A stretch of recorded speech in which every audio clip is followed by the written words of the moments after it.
Coming up on Transformers University, we're going to dive into the realm of Blackthorne 3D Comics. 3 issues, 3 completely different stories, 3 stories connected to nothing at all. All right now on Transformers University. Hello, my friend, and welcome to episode 123 of Transformers University. I am your host, Anthony Brucali, owner, operator, madman behind TFU.INFO, the website, the tour archive, this podcast, TFU News and Views podcast, 7 Figures Patreon exclusive podcast, and oh, so much more. And I do want to welcome you to this episode of Transformers University.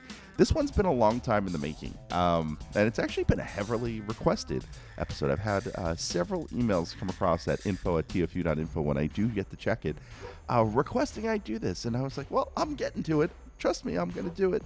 And the time finally arrived. And the other reason this has been a long time in the making is I actually started reading these books. It is the middle of April right now as I'm recording this, April 2023. I started reading these comics back in November of 2022 on a flight back from New York. We were visiting my wife's family for Thanksgiving. And I read the first 2 and then started on the third and kind of fell asleep on the plane. And I put things aside, and then we had other episodes we had to kind of manage here at TFU.info. And I had to end up rereading all 3 books just for this episode. So without further ado, let's talk a little bit about the Blackthorne Comics 3D Transformers. Now, Blackthorne was a small independent publisher out of, I believe, San Diego. Discovered by the Germans in 1904. They named it San Diego. Yes, that place.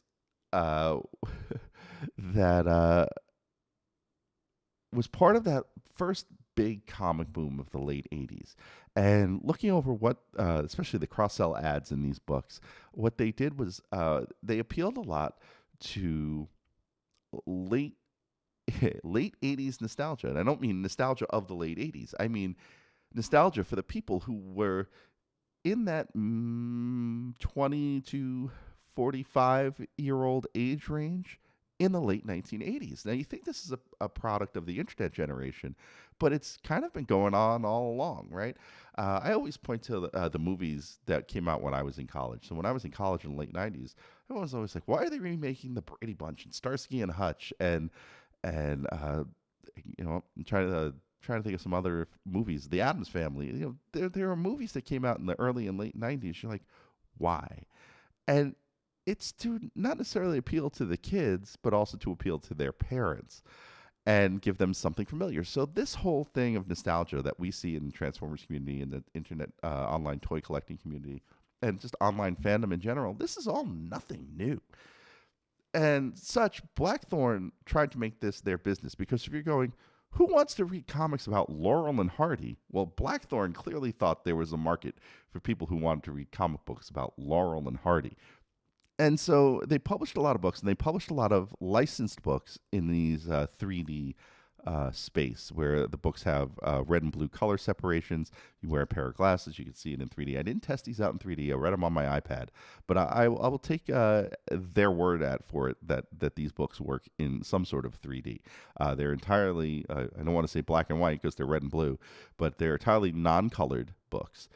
There are 3 issues. First 2 issues published in 1987, as according to the publication dates on the book, and the final book published in March of '88, which was a big gap between 2 and 3. And I wonder, 1, how big that gap really was, and then 2, March of '88 might have meant it was still sold in like December of '87. But for the purposes of this podcast, yes, I could have saved it for when we get into 1988. I felt it was more important to have all 3 of these stories together. Why? Because not only are there 3 separate stories here, as I teased in the intro, there are 3 stories here that don't connect in any way, shape, or form. As you know, comics are serialized. You know, issue 1, issue 2, issue 3. Issue 1 is its own thing, and then issue 2 it starts over, and then issue 3 it starts over again. And they're not necessarily connected to anything else in the Transformers universe. So these stories are all very unique and very, very different. Now we start with issue 1. Issue 1, written by Tim Tobolsky, art by Tim Tobolsky and Bob Versandi, and edited by John Stevenson. And as far as I know, that is not the John Stevenson that voiced Thundercracker and Windcharger in the original cartoon. Now, Tobolsky, he had a handful of indie comics and small publisher art credits throughout his career. In 2016, he was diagnosed with stage 4 melanoma, according to his LinkedIn. And according to Facebook, he may have won that battle, having posted there as recently as February 2023. And he now works at Dollar General in upstate New York. Bob Versandi, sometimes went by Rob with 2 R's, R-O-B-B, was an advertising art director. He passed away in March of 2022, but he was an avid toy collector. His name appears in a New York Times article from 1994 about a place called Alphaville, a vintage toy store on the lower side of Manhattan. So it's probably somewhere in the Village. And the story from 1994 reads a lot like the stories of toy collectors now. It's about these folks that were buying old, unused toys from the 50s and 60s in this small shop in Lower Manhattan. In fact, he opened his own online toy store called Toys Around the Clock. The website still exists. I think it's toysaroundtheclock.com. But he has since passed, so I don't know how responsive that site will be. Now, this issue is called The Test, and it's going to feature a lot of what they call in television parallel storytelling. It's almost mirrored storytelling for this comic, right? So we feature Ultra Magnus, Fortress Maximus, Blur, Lightspeed, and Searchlight are off to check on this asteroid. And Ultra Magnus hates leaving Hot Rod behind. Hot Rod has a very strange quote in this story and says, "At the sign of trouble, Rodimus will pop up and save the day." I'm not sure that Tim Tobolsky or the editors over at Blackthorne quite understood the relationship between Hot Rod and Rodimus. It almost sounds like treating it like a Prince Adam He-Man kind of situation. It's a strange vibe. I even wrote here in my notes, a weird Prince Adam vibe, and I hadn't even read that as I was saying it. So the Autobots land on magnetic south of this asteroid. Up at magnetic north, Scorponok, Cyclonus, Scourge, Ratbat, and Galvatron are investigating this asteroid as well. We find out Cyclonus is a little bit jealous of Ratbat, and apparently there's a source of energon on this asteroid. Lightspeed and Cyclonus separately each find the source of the energon. They each find this little species of reptile. So we have this parallel storytelling of the Autobots and Decepticons. We find out that Six-Shot is on Cybertron, developing something, and Hot Rod is making progress with Headmaster technology on his side of Cybertron. And then we find out the secret of these creatures.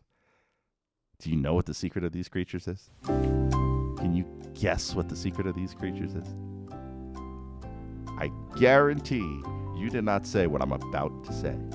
Ready? 1, 2, 3.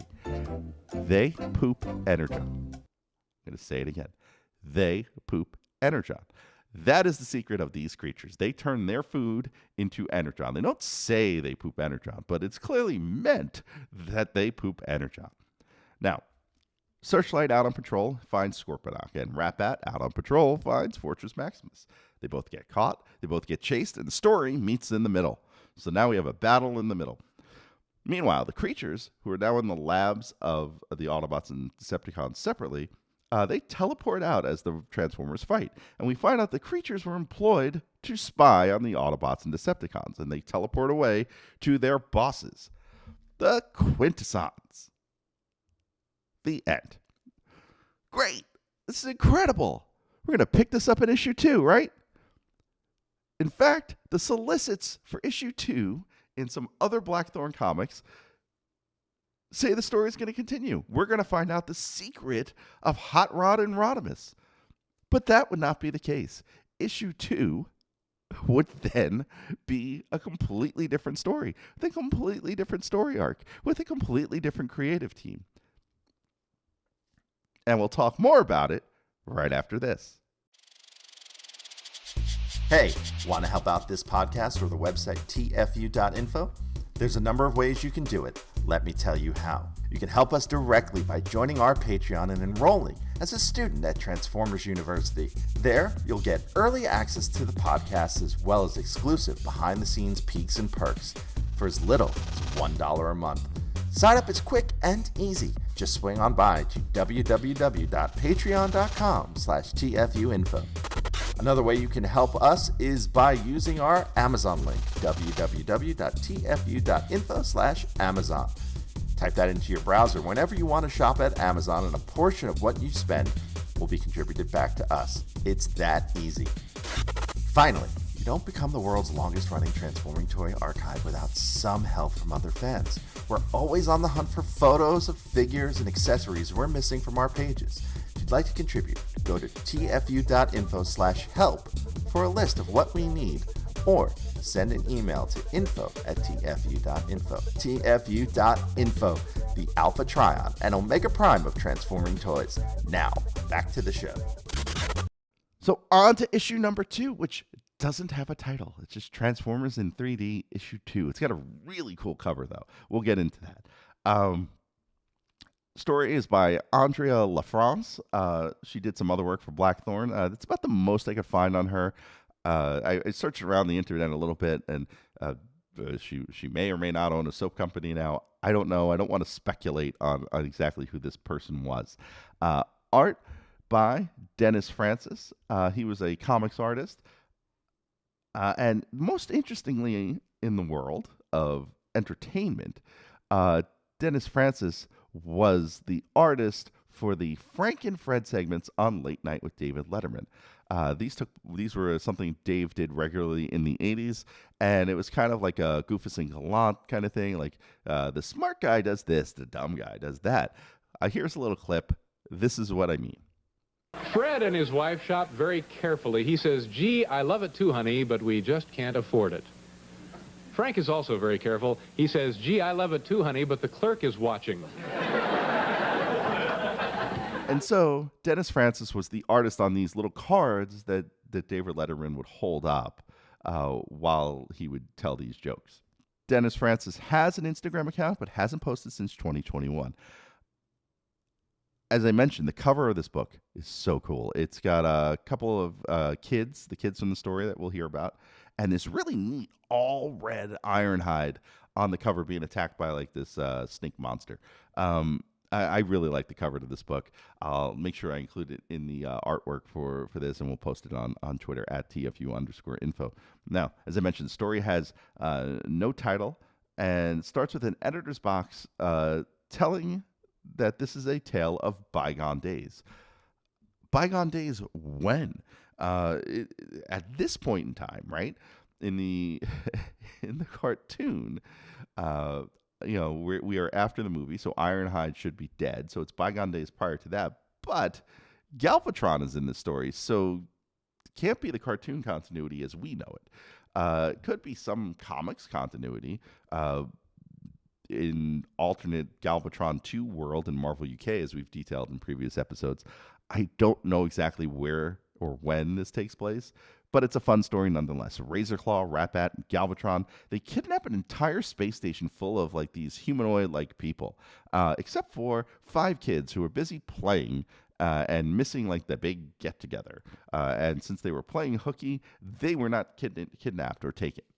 Now, I'm going to refer to them as 5 kids. There's really only 2 of them that get named.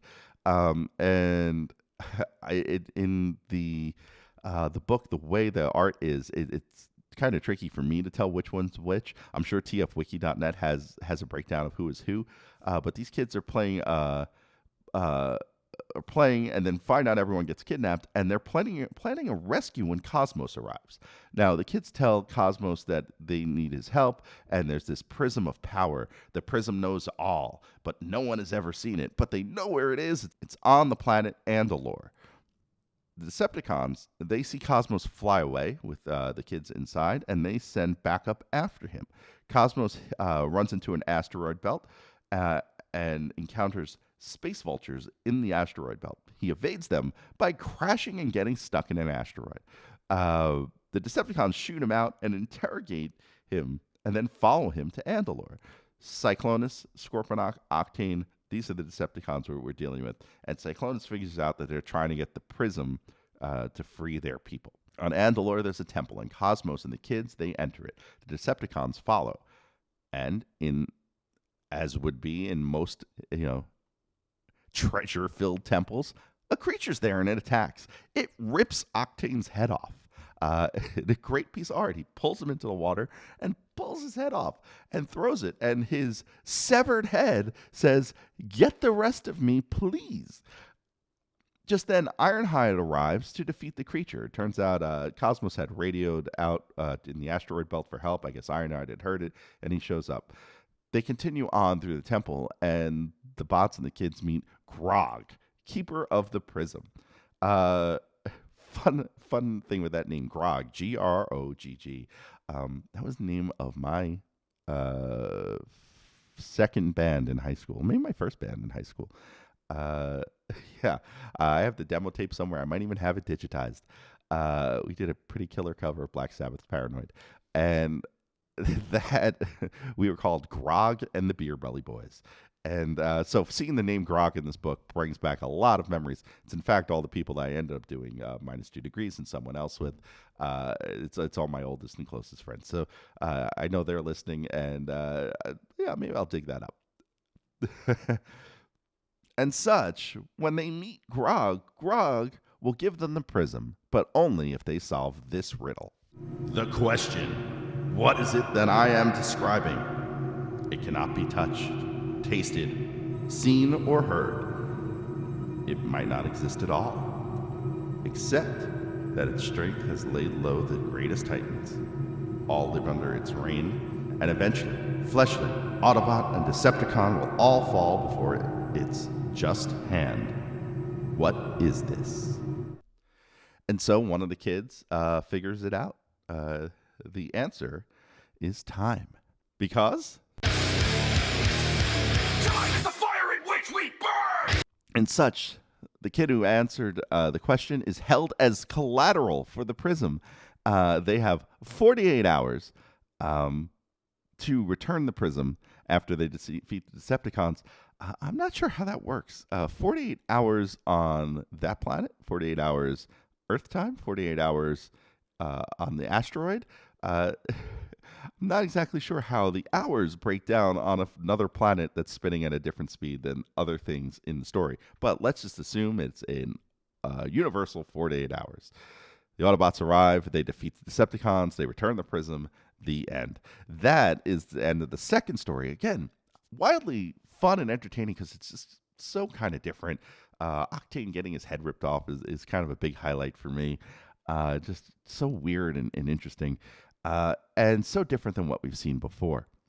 Now, on to issue 3. And this one, as I mentioned, has a cover date of March of 1988. We're covering it here just because it fits in with the other two, and I'd rather not do a whole separate episode for just one story, right? And I'm pretty sure it came out in 1987. Issue 3 doesn't follow up where issue 2 left off. Doesn't pick up the story from issue 1 that was abandoned. It starts a whole new story called The War Against the Destructons, Chapter 1 of 3. Great, we got a 3-parter. This one written by Alfred Williams and editor John Stevenson. I can't find more about Alfred Williams other than he did a bunch of stuff for Blackthorne. The artist on this book is Dante Fuget, F-U-G-E-T. I'm going to say it's Fuget. He went on to work in the gaming industry as an artist. He worked for Capcom and Sega and Sony. He was a character concept artist on EverQuest and currently works for a company called Avalon. Inks on this book were by Philip Haxo, another comic book artist and graphic designer, currently lives in San Diego. And letters on this were by someone called Noodles. Who's Noodles? I don't know, but digging through TF Wiki's talk section on the Blackthorne stuff, the belief is that it might be Peter Ero, Blackthorne letterer. He was the letterer for other Blackthorne books, and it would just only make sense that he fit in here. Now, I really like this story. Somewhere in space, two explorers of the planet Andegea find these spires. They're identical. They don't know what these spires are, but it turns out these spires are a dimensional gate, and they're a prison holding powerful beings, almost like that like square thing in Superman 2 that's holding Zod and the other two. Like that's what it is, and that's not what it looks like, but that's how it's working. You can't see what it's holding, but the spire is located in an enemy territory of another race called the Kalkar, Kalkar. The Antigeans can hear someone asking to free them. They don't even know if it's a Kalkar trick. They know there's a truce at the moment. And then the Kalkar, they attack the Antigeans. And one gets wounded, and the mysterious voices are offering the other one to help. Destroy the spire, and we will help you. So he does. And in doing that, he unleashes the Destructons back into the universe. And they're organic metal beasts, according to the book. They exist only to destroy. And then we get this amazing splash page showing off the 4 Destructons. Now, who are the 4 Destructons? There is Bruton, who has a weapon called the Confusion Club. There is Medusa, who has beams that she calls Medusa beams. There is the leader, Lord Imperius Delirious. And there is another guy named Psychocon. He has a Psycho Spear. And Psychocon, not Megadeth's Psychotron, just if you're keeping tabs. And they kill the Kalkarians. I guess that's what you would call them. But they also kill the other Antigeans. So they wipe out everyone. And as they're wiping out everyone, the Antigean hears a message from the damaged spire, warning about the Destructons. And he launches it into space. Space! And the message, I guess it's on a tape. You can call it a tape. It lands on the planet Tau Ursa. And we meet Monotaurus, who finds the message and just tosses it aside. The Tau Ursans are robotic life forms. They kind of look like Wall-E. And they have a device called the Energon device. It increases the potency of Energon cubes. So I guess you would be able to get like 2 or 3 or 4 times much out of Energon out of 1 cube.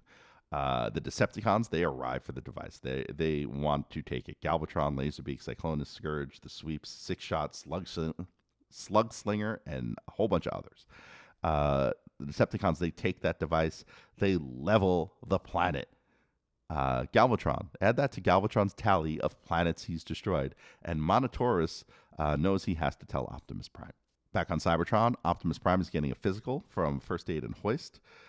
Monotaurus arrives and tells the story, tells the Energon device, and how it can also decrease Energon. And just then, the Decepticons attack. During the battle, Optimus realizes it's a decoy. Galvatron is attacking elsewhere with his nullification cannon. This is made from the Energon device.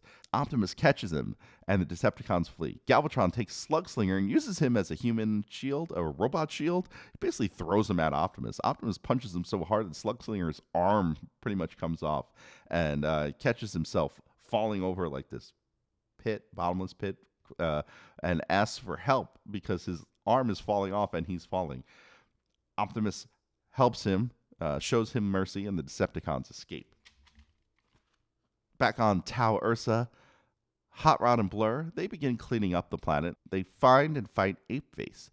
Apeface says grunk a lot. Like he punctuates his sentences with the phrase grunk. I'm wondering if someone thought crunk, his headmaster, was meant for him to be said grunk, grunk, grunk. But it's very bizarre. In the process, Apeface finds this tape and Blur steals it from him. On Cybertron, they play back the warning message. The Destructons exist to destroy everyone else and all life in the universe. The message is made by the Logicons of planet Metascan Alpha. They have Energon, and they're willing to help them. So you just need to contact the Logicons of Metacon Alpha.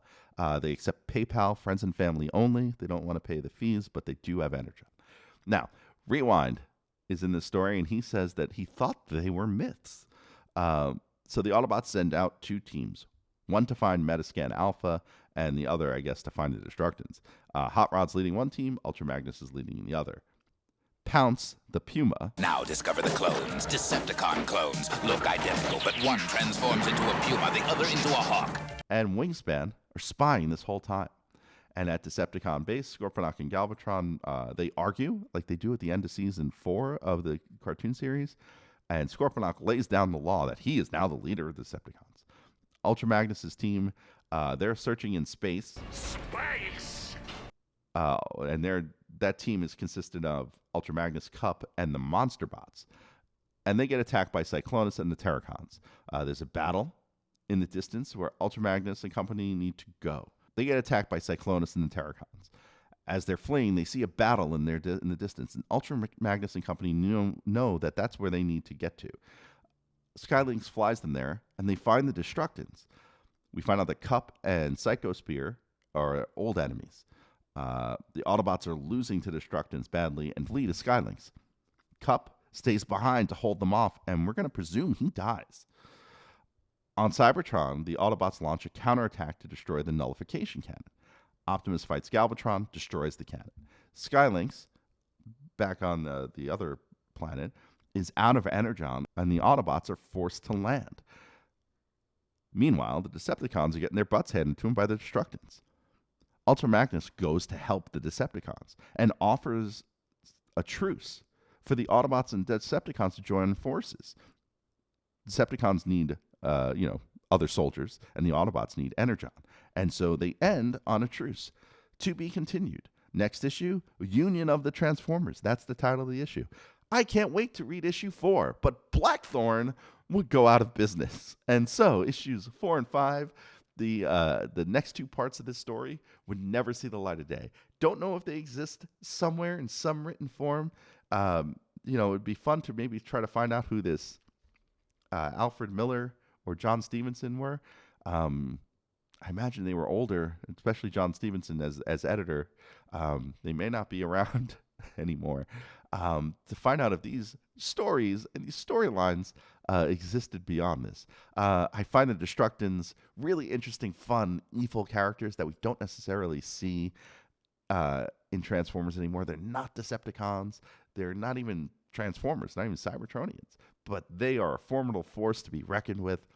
The splash page in this book where they appear is super cool. It is. I will probably use part of that as the artwork for this episode as well, because that artwork of those guys is really, really neat.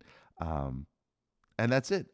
So what was fun about this is that I got to experience 3 stories that I really never experienced before, and in doing so, kind of got to enjoy a whole new part of the fandom without actually buying a new toy or spending money or anything like that. And as we're waiting for new comics, there's a whole world, a whole plethora of stuff that you and I and most fans have not experienced. And so I implore you to search these out. I don't know if they're hard to come by on eBay. I have a feeling they are.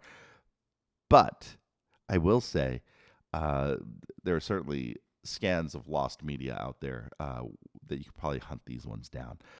And so that is why I am so excited about this episode. I got to experience 3 stories I hadn't done before. That was the whole point of me doing this podcast in this format, is to, delve into things I have never experienced before. And I got to say, as far as 1987, we've kind of hit some spots here where I don't know if the things I haven't experienced have piqued my interest in the same way these 3 stories have. Part of me hopes to see these characters appear elsewhere, and I kind of did a little digging on TF Wiki, and some of the stuff appears in passing, planet names and mentions of things. It'd be great to see some Transformer creative take this on as part of official fiction somewhere down the line. Thanks for listening to the show. Stick around to hear what's coming up next episode, but first, I want to fill you in on a few ways you can stay in touch with the show. Want to be on the show? Leave us a voicemail at 702-763-4838. That's 702-POD-4TFU. Or send an email to info@tfu.info. Be sure to catch us on Twitter at TFU_info and on Facebook and Instagram under the username TFU.INFO, all one word. Also, please Subscribe to our YouTube channel, youtube.com/TFU.INFO, where we post all of our podcasts, plus special video segments, reviews, and live coverage of Transformers-related events such as New York Toy Fair and New York Comic Con. I hope you enjoyed this episode. Please visit us at www.tfu.info, the world's longest-running Transforming Toy Archive. Next time on the show, we're going back to Japan. And we're going to do a couple more episodes of Transformers Headmasters. I don't have my list in front of me, so I don't know exactly which episodes I'm covering or what they're about. But hey, it'll be a surprise to you too. So with that, I want to thank you for joining the show. Thank you for joining the podcast. I want to thank you for being so supportive of me, the site, the Twitter account, the social media, the YouTube, everything. I could not do it without you. Could not do it without all the positive encouragement and feedback from all of you. So if you like this episode, drop me a line. If you're on the Patreon, drop me a line. If you catch me on Twitter and you catch this post on Twitter, reply to it. Tell me what you liked about the episode. Tell me what you found fun. Let's spread the word. Let's spread the love. I want people to hear this episode because this is a piece of Transformers fiction that is probably criminally ignored. There's some really cool concepts in all three of these books, and I think it would be a lot of fun if more people knew about them. So with that, I'm going to wrap things up. Once again, I am Anthony Percali, owner, operator, madman behind TFU.INFO. Until next time, see ya.